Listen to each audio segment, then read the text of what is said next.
I don't think you can think about your food and not think about a farm. What comes to mind is, of course, the obligatory red barn, and maybe, if you're lucky, a wagging tail coming up the road to greet you in the morning.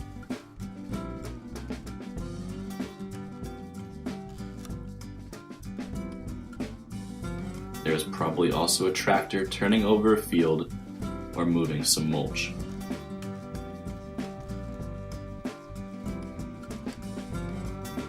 Somewhere else on this farm, some fields lie fallow, while still others contain crops near the end of their season waiting to be picked. And baby greens snuggle under blankets to keep away from the first frost of the year.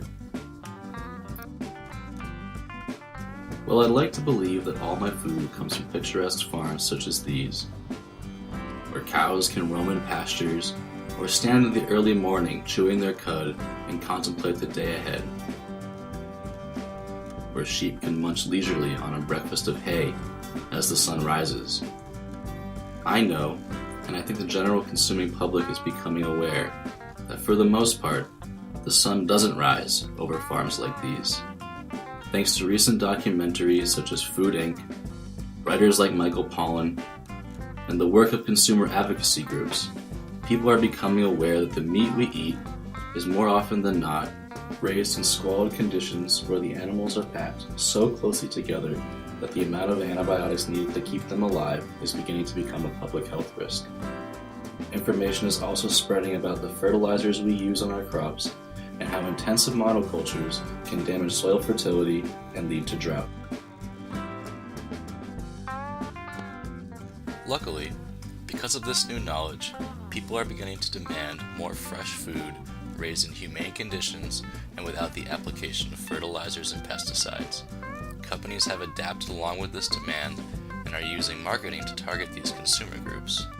If you go to the grocery store now, you obviously can't see the site of production, but you see a whole bunch of signs that are supposed to tell you where the food is produced. And some of those signs are kind of made up, like the beautiful picture of the happy pigs on a farm with a red barn, right, on anything from Smithfield Farm.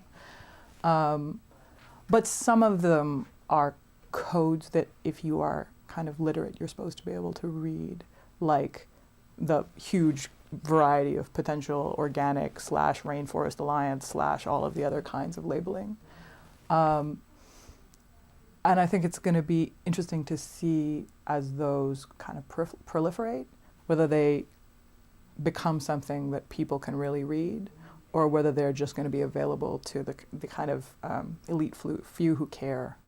Words like whole, superfood, and natural seem to be slapped on just about everything. How then do people decide what makes one food more natural than another? One example that is an interesting example that is kind of running across lots of these different groups is the rise in interest in meat that first came with Atkins and has now been translated into paleo, and the kind of increasing acceptance of fat on that meat.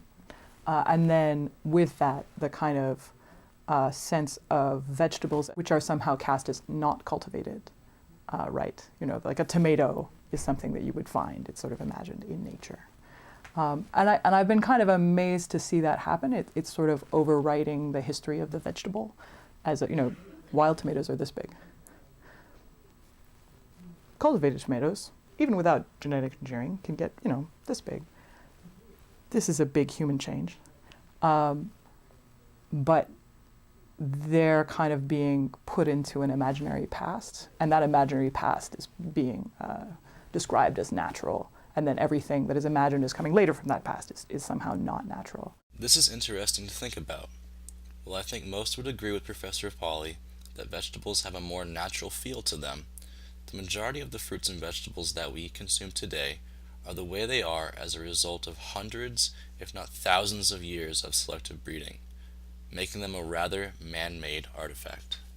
At the farmers market here in Carlisle, not all the stalls are certified organic, nor are they all GMO-free, yet all seem to do just fine.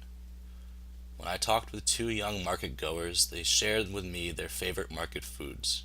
Bagels. Whoopie pies. I think the fact that they chose to list processed foods is particularly interesting, as they typically get a bad rap. However, when I talked with one bread maker, I think she hit the nail on the head as to why processed foods from farmers markets have a more natural feel to them. I think it's just because of like the thought that I have to put into it. It is only made by me.